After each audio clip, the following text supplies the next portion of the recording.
On a eu cette réunion avec le G7 et le président Macron. C'est quelqu'un de très spécial à mes yeux, quelqu'un avec qui nous avons déjà travaillé et je pense qu'on a réalisé beaucoup de progrès. On a beaucoup échangé avec la Russie, mais avec d'autres aussi. On essaye de mettre un terme à cette guerre entre la Russie et l'Ukraine. Je pense qu'en quelques semaines, on a déjà beaucoup avancé. Le président nous a beaucoup aidé en cela. Et on a aussi parlé d'accords de libre-échange que l'on va nouer avec la France. Et on aura l'occasion d'en parler plus avant. Et puis il y aura aussi une conférence de presse au cours de laquelle vous pourrez poser des questions. Il y aura aussi un déjeuner avec toute la délégation française. Nous sommes impatients d'ailleurs de pouvoir participer à cela. On a une relation spéciale avec la France, moi avec cet homme à ma droite, et j'espère que cette relation va perdurer. Merci. Merci, Monsieur le Président. Merci, Donald. J'aimerais remercier le Président pour son hospitalité. Nous avons eu un bon échange au moment de notre réunion du G7. Et c'est la 3e année de guerre en Ukraine et notre objectif commun est de bâtir la paix, une paix durable et solide.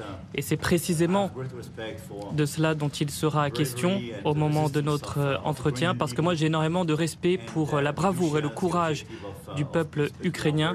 Notre objectif partagé, c'est la paix, mais nous savons aussi qu'il faut qu'il y ait des garanties pour que la paix soit solide et que la situation soit stable. Je suis ici en ami parce que depuis maintenant des siècles, la France et les États-Unis sont des pays amis et nous deux, nous sommes amis. Nous avons déjà travaillé ensemble par le passé et la France et les États-Unis sont toujours du même côté, du bon côté de l'histoire. C'est un moment important qui se joue aussi pour l'Europe. J'ai échangé avec tous mes collègues européens et l'Europe est prête à être un partenaire plus important encore pour la défense et la sécurité du continent et un partenaire aussi commercial avec des investissements à la clé. Donc je suis très impatient d'avoir cet échange avec vous et j'aimerais vous remercier à nouveau, Monsieur le Président, de votre présence à Notre-Dame de Paris. C'était important pour le peuple français. Merci beaucoup. Donc ça, c'est la cathédrale à Paris qui a été rebâtie. C'était un travail d'ailleurs remarquable avec un incendie qui avait frappé la cathédrale il y a 5 ans. Cet incendie, c'était d'une grande tristesse, mais la rénovation a été formidable. Merci encore d'être ici. Est-ce qu'il y a des questions?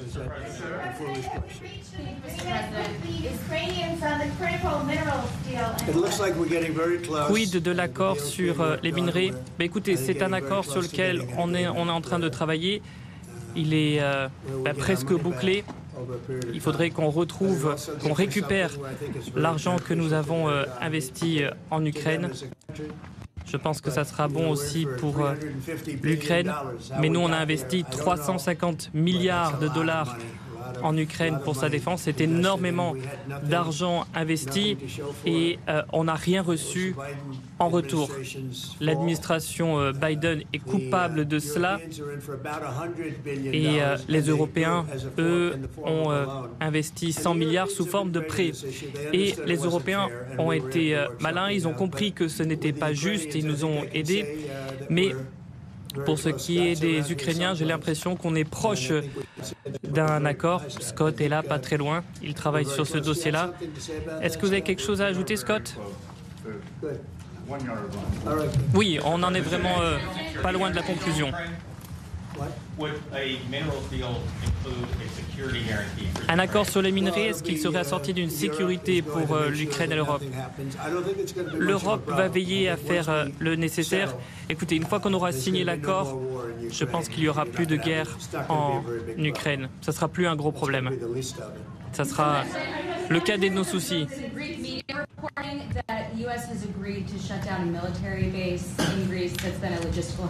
Les États-Unis ont décidé de fermer une base militaire, et ce, à la demande de la Turquie et de la Russie. Marco, quelque chose à ajouter?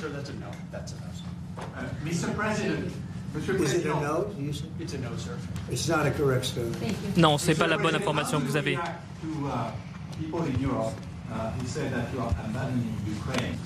Quelle est votre réaction aux gens en Europe qui disent que vous abandonnez l'Ukraine et que vous allez sacrifier l'Ukraine dans un accord avec Poutine? Nous, on a aidé l'Ukraine comme personne n'a aidé l'Ukraine par le passé. Et si moi j'avais été président, il n'y aurait pas eu de guerre. Et grâce à moi, on va pouvoir envisager la paix. Moi, président, aucune chance de voir cette guerre éclater. Malheureusement, ça a été le cas. Et moi, mon rôle, c'est de terminer cette guerre qui a fait des milliers de morts, des milliers de personnes qui meurent toutes les semaines. En Russie, on parle de 700 000 personnes qui sont mortes, à peu près pareil en Ukraine, sans même parler d'ailleurs des villes détruites. Donc ça a été une guerre absolument terrible, atroce. Il faut trouver une issue. Et on ne parle pas de soldats américains, mais des soldats russes et ukrainiens. Mais d'un point de vue humanitaire, il faut qu'on trouve une solution. Et puis ça pourrait conduire à une troisième guerre mondiale. Parce qu'on pourrait se retrouver dans une situation où d'autres pays sont embarqués et on pourrait avoir une troisième guerre mondiale. Est-ce que vous appuyez l'envoi de troupes européennes? Il pourrait y avoir des troupes européennes afin de garantir la paix et de veiller à ce que l'accord de paix soit bel et bien respecté. Pour moi, ça ne pose pas de problème. Je ne veux pas parler au nom de la France, mais je sais qu'il y a des chefs d'État européens qui en ont parlé. En tout cas, si on peut organiser des missions de maintien de la paix, ça serait une bonne chose plutôt que toutes ces morts inutiles. Et quid du soutien américain? Alors il y aura un appui qui sera fourni d'une manière ou d'une autre. Les Européens seront là. Je pense qu'ils n'auront pas besoin de beaucoup d'appui en réalité. Une fois que l'accord sera signé, la Russie retournera à ses affaires et l'Ukraine et l'Europe pareil. Pour moi, ça ne posera pas de souci. Est-ce que vous allez bientôt rencontrer le président Zelensky? Oui, d'ailleurs, il viendra peut-être cette semaine ou la semaine prochaine pour signer l'accord de paix. Mais j'aimerais le rencontrer ici au bureau ovale. Donc voilà, l'accord de paix, on y travaille, on est tout proche d'un accord. Et je pense que le président Zelensky aimerait venir ici pour le signer. Moi, ça me convient tout à fait. Après, il faut que ce soit approuvé par leurs conseils ou leurs autorités, mais ça me semble probable. Et puis, je rencontrerai le président Poutine aussi à un moment donné. Je ne peux pas vous dire quand, mais on essaye de trouver une solution. Mais oui, à un moment donné, je le rencontrerai lui aussi. On me demande de dire quelques mots en français. Le président l'a dit, je pense que c'est un moment important. C'est un moment important de la discussion. On veut bâtir la paix en Ukraine et le bilan qui a été rappelé, une réalité, il y a d'1 million de morts et de blessés depuis le début de ce conflit et de cette guerre d'agression. Notre volonté, c'est que cette paix dure, parce que nous avons déjà eu un cessez-le-feu et une paix qui n'a pas été respectée. C'était les accords de Minsk, 1 puis 2. Et donc le corps de cette discussion, c'est de s'assurer d'abord qu'il y ait un cessez-le-feu, ensuite que les Ukrainiens soient impliqués. Et je pense que ce que vient de dire à l'instant le président Trump est très important, c'est-à-dire qu'il va rencontrer rapidement le président Zelensky pour signer cet accord sur les minerais critiques et les terres rares, et que c'est aussi un moyen d'avoir une implication américaine forte. Les Européens sont prêts à prendre leur charge sous des formes diverses de soutien à l'armée ukrainienne, de présence y compris pour s'assurer que la paix soit durable. Et l'implication dans la durée des États-Unis d'Amérique à travers cet accord est une bonne chose. Et donc tout est encore à construire. Et je ne veux pas préempter les discussions. Mais nous partageons le même objectif. Et ce qu'on a discuté ce matin pendant 1 heure après la visioconférence ensemble, est-ce qu'on va continuer de travailler, et sont pour moi des bonnes avancées. Et l'annonce de... Est-ce que l'intégrité territoriale de l'Ukraine est encore un objectif possible? Alors on en a parlé il y a un instant, c'est exactement ça qu'on veut faire. On veut bâtir la paix en Ukraine. Nous avons eu un cessez-le-feu qui n'a pas été respecté sous les accords de Minsk 1 et 2. Le président Trump va effectivement rencontrer le président Zelensky pour signer un accord sur les minerais rares, et on est heureux de voir cet investissement américain, et l'Europe est prête à soutenir l'Ukraine de diverses manières, et je ne veux pas préempter les discussions que nous aurons ensemble, mais nous avons en tout cas cet objectif partagé de bâtir une paix durable. Alors je veux juste ajouter quelque chose. On était à la Tour Eiffel, on dînait avec votre formidable épouse et la mienne, et il a commencé à parler du French Deal, et tout ça, ça se faisait en français, il n'y avait pas d'interprète, et moi j'écoutais, puis le lendemain j'ai lu les journaux et j'ai dit mais c'est pas du tout ça qu'on s'était dit en réalité. Donc c'est quelqu'un de très malin, je vous assure. Vous avez désigné Zelensky comme dictateur. Est-ce que vous réitériez ces propos? Écoutez, on va bien voir ce qui se passe. Moi, je pense qu'on peut trouver un bon accord entre les pays. Là, il est question de l'Europe, il est question de l'Ukraine.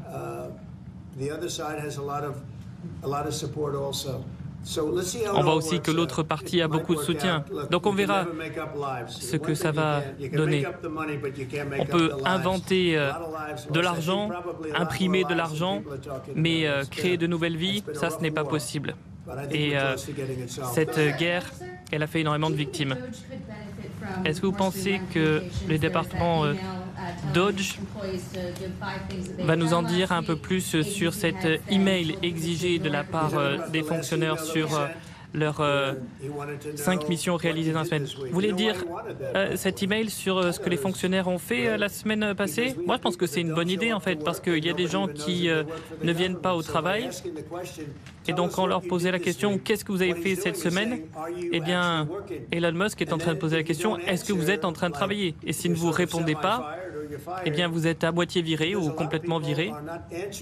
Mais il y a beaucoup de personnes qui ne répondent pas parce que ces personnes n'existent même pas. Voilà comment la précédente administration a géré les choses. Donc on essaye de comprendre qui travaille pour l'État. Est-ce qu'on paye des personnes qui ne travaillent pas? On a identifié des centaines de milliards de dollars de fraude, et on ne fait que commencer. On va aller à Fort Knox pour voir si l'or est toujours là, parce que peut-être que quelqu'un l'a volé, des tonnes d'or volées, disparues. Donc moi je pense que c'était tout à fait génial d'envoyer ce mail pour voir si chacun travaille. Donc on demande aux employés de l'État de dire est-ce que vous avez travaillé, et si oui, qu'est-ce que vous avez fait au cours des 5 derniers jours. S'ils ne répondent pas, c'est qu'ils n'ont rien fait. Alors il y a des consignes qui sont passées pour que justement les employés fédéraux ne répondent pas à ce message-là. Est-ce que cela vous inquiète? Non, non, non, écoutez, tout ça, ça a été fait de manière très amicale. Il y a peut-être le département d'État où il y a des sujets confidentiels, le FBI aussi, où il y a des sujets confidentiels qui ne peuvent pas être évoqués. Donc non, ce n'est pas du tout une confrontation vis-à-vis d'Elon Musk, c'est tout simplement qu'il y a des gens qui ne peuvent pas divulguer ce qu'ils ont fait pour des questions de confidentialité. Et nous, on partira du principe que si on ne répond pas à cet email, c'est que on ne travaille pas. Donc on ne verra plus ces personnes-là. On a un sondage Harvard qui vient de sortir qui montre que cette initiative est très très bien reçue. Et quid de la place de l'OTAN, de la place des États-Unis, de l'Europe? l'OTAN prend toute sa place. Lorsque j'ai été élu pour mon premier mandat, il y a des centaines de milliards de dollars qui ont été fléchés vers l'OTAN. Pendant des années, plus personne ne payait l'OTAN. Et moi, j'ai menacé de notre retrait de l'OTAN et chacun s'est mis à payer. L'OTAN, quand c'est bien utilisé, c'est un formidable outil.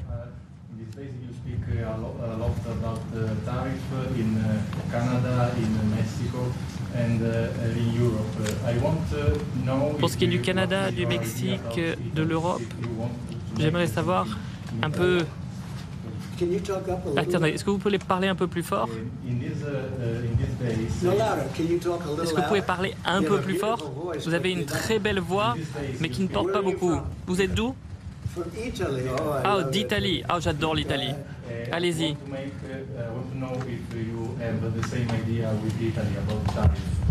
Est-ce que vous allez augmenter les droits de douane sur les produits italiens? Alors moi j'adore l'Italie, l'Italie est un pays très important. Vous avez une femme formidable comme chef d'État. Elle a d'ailleurs participé à nos échanges au niveau du G7 ce matin. Non, je pense que l'Italie s'en sort très bien avec un très bon leadership avec Georgia.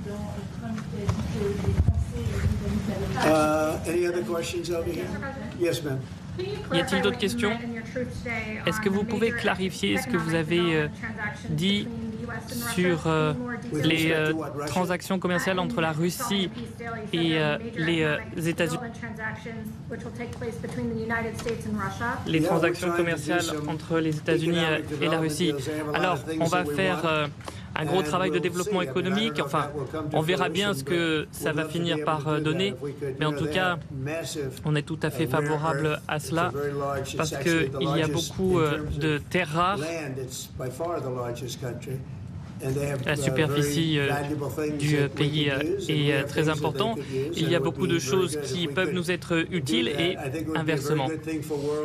Donc je pense que pour la paix mondiale, c'est une bonne chose si nos deux pays s'entendent. La première chose que l'on veut faire et la première opération que l'on veut boucler, c'est mettre un terme à cette guerre-là. Après, si on peut faire du développement économique avec la Russie comme on le fait avec l'Ukraine et obtenir ce que nous, on veut, eh bien, ça sera une bonne chose. Allez-y. Est-ce que vous pouvez nous expliquer pourquoi vous avez voté contre les résolutions des Nations Unies? Non, j'ai pas besoin d'expliquer, je pense que c'est assez évident. Est-ce que augmenter les droits de douane sur les produits européens, c'est toujours à l'ordre du jour? Alors, ce n'est pas une augmentation, c'est plutôt une augmentation réciproque. Si eux, ils augmentent, nous, on augmente aussi. Si ils nous frappent de droits de douane de 20%, on fait pareil. S'ils font 30-40%, on fera la même chose. Donc, c'est finalement à eux de décider. Mais ça sera pareil d'ailleurs avec les autres. Ça s'appelle la réciprocité. Ce qu'ils nous appliquent, on l'applique en retour. Et je sais que ça ne vous pose pas de problème, même vous là-bas. Est-ce que vous allez bientôt vous rendre à Moscou, peut-être au mois de mai?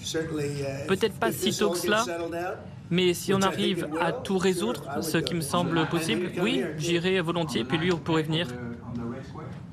Le 9 mai, est-ce que vous iriez? Le 9 mai, non, je ne sais pas. Ça me paraît un peu trop tôt. Mais en tout cas, au moment opportun. Je pense que la guerre pourrait se terminer rapidement, en l'espace de quelques semaines. Vous pensez? Je vais demander au président Macron, est-ce qu'en quelques semaines, si on est malin, on peut mettre fin à cette guerre? Après, si on n'est pas malin, on pourrait malheureusement voir encore beaucoup de jeunes personnes formidables mourir au front. Mais on veut l'éviter à tout prix. Et n'oubliez pas que cela peut conduire à une troisième guerre mondiale. Et on ne veut pas de ça non plus.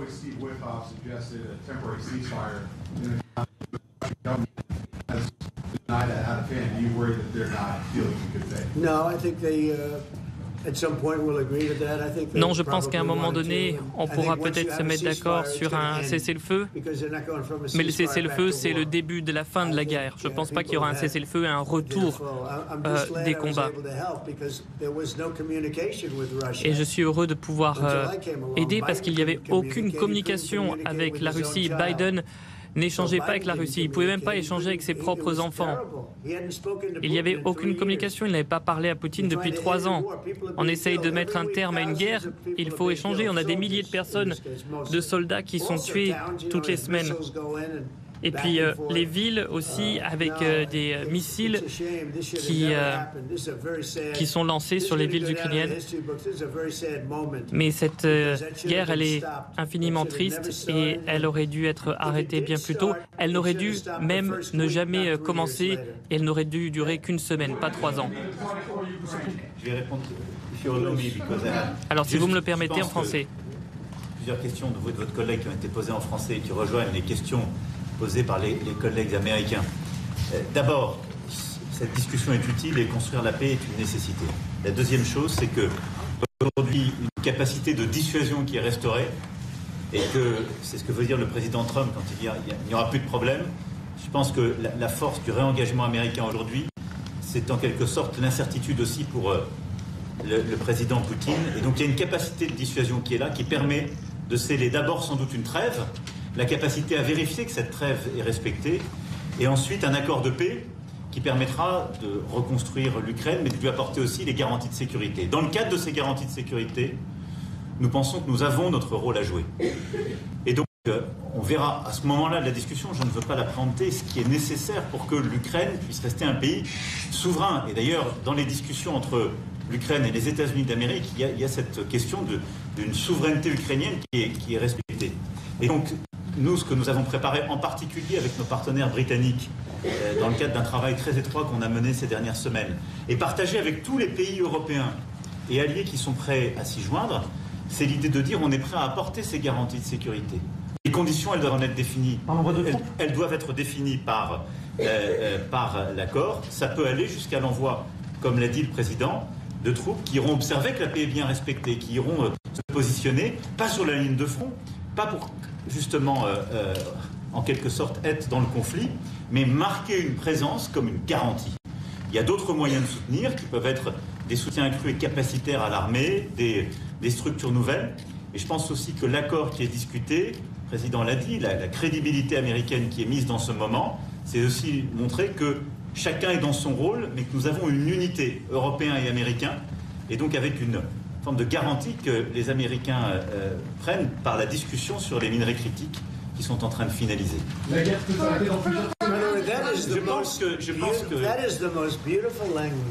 c'est vraiment la plus belle langue qui soit. J'ai aucune idée de ce qu'il vient de dire, mais c'est une très belle langue. On vous écoute pour l'interprétation.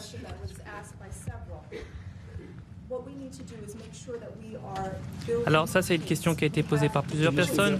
Nous, on est là pour bâtir la paix. Nous avons des capacités de dissuasion. Comme l'a dit le président Trump, on a vu un réengagement des États-Unis et le message que cela envoie au président Poutine. On pourra avoir une trêve et ensuite un accord de paix qui nous permettra de rebâtir l'Ukraine avec des garanties de sécurité. Alors je ne veux pas préempter les discussions que nous allons avoir, mais il faudra parler de la souveraineté de l'Ukraine. Et nous avons travaillé avec nos partenaires britanniques cette semaine. Nous avons partagé ces informations avec les autres pays européens et nous sommes prêts à apporter ces garanties de sécurité qui pourraient inclure des troupes, mais des troupes là pour maintenir la paix. Les troupes ne seraient pas engagées dans des conflits, mais simplement pour faire respecter l'accord de paix. Nous pouvons aussi aider au renforcement des capacités militaires. Je pense que chacun a un rôle à jouer, mais nous devons rester unis. Est-ce que vous pensez que l'Ukraine doit abandonner une partie de son territoire? Écoutez, on verra, c'est une négociation qui ne fait que commencer.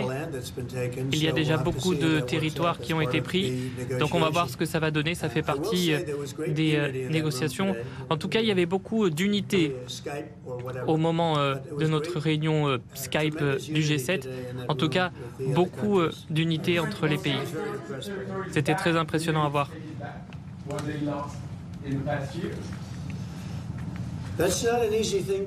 Vous savez, ce n'est pas facile à réaliser. La question qui vient d'être posée était de savoir si on peut reprendre les territoires qui ont été perdus. J'espère, je ne sais pas. Mais ce n'est pas quelque chose de facile. Mais ça sera un des sujets de discussion. Les troupes européennes comme un maintien pour la paix, vous pensez qu'il sera d'accord? Oui, il sera d'accord. D'ailleurs, je lui ai posé la question. Écoutez, si on fait cet accord-là, lui, il ne veut pas une guerre mondiale, mais je lui ai posé cette question-là et ça ne lui pose pas de problème. Et quid des 300 milliards d'actifs qui sont gelés, d'actifs russes qui sont gelés? Est-ce que les actifs vont être dégelés? On parle quoi? Des actifs gelés? On s'en est déjà servi pour adosser les prêts qui ont été accordés à l'Ukraine. Et ça fait partie des sanctions, donc ça fera partie des discussions. Après, on respecte le droit international. Ces actifs sont gelés, on ne peut pas s'en servir. On ne peut que se servir des intérêts que l'on génère avec ces actifs-là. Et nous, on veut respecter le droit international. Mais c'est très différent, en fait. Les actifs, eux, on n'y touche pas, mais les intérêts qu'ils génèrent, on peut s'en saisir. Et ensuite, les actifs, on s'en sert dans les négociations à la fin de la guerre. C'est une guerre qui nous a coûté énormément d'argent. Et l'agresseur, c'est qui? C'est la Russie. Ce sont eux, les responsables, dont ces actifs gelés doivent faire partie des négociations. Est-ce que la France appuie une compensation des États-Unis? Alors je pense que c'est l'Ukraine d'abord qui doit recevoir une compensation parce que c'est le pays qui a le plus pâti de cette agression. Après, il faudra qu'il y ait une compensation, mais qui soit payée par la Russie puisque c'est le pays agresseur. Alors juste pour être précis, l'Europe prête l'argent à l'Ukraine. Alors, pour être tout à fait honnête, on paye 60% de l'effort total avec des prêts, des subventions, des garanties, mais il y a aussi beaucoup d'argent qui a été donné. Après, on a des actifs gelés russes, mais on ne s'en sert pas comme garantie. En fait, ils sont gelés, on n'y a pas touché. Après, si à la fin de la négociation, la Russie veut bien nous donner ces actifs gelés, on les vendra et on les liquidera. Écoutez, s'ils reçoivent leur argent et pas nous, c'est la Russie qui doit payer les compensations pour tout le monde. Écoutez, on est en train de négocier tout cela. On verra un peu aussi ce que ça donnera du côté des territoires. On fera de toute façon une conférence de presse tout à l'heure après notre déjeuner, notre réunion. Donc on se retrouve dans 2 heures. Un grand merci. Thank you.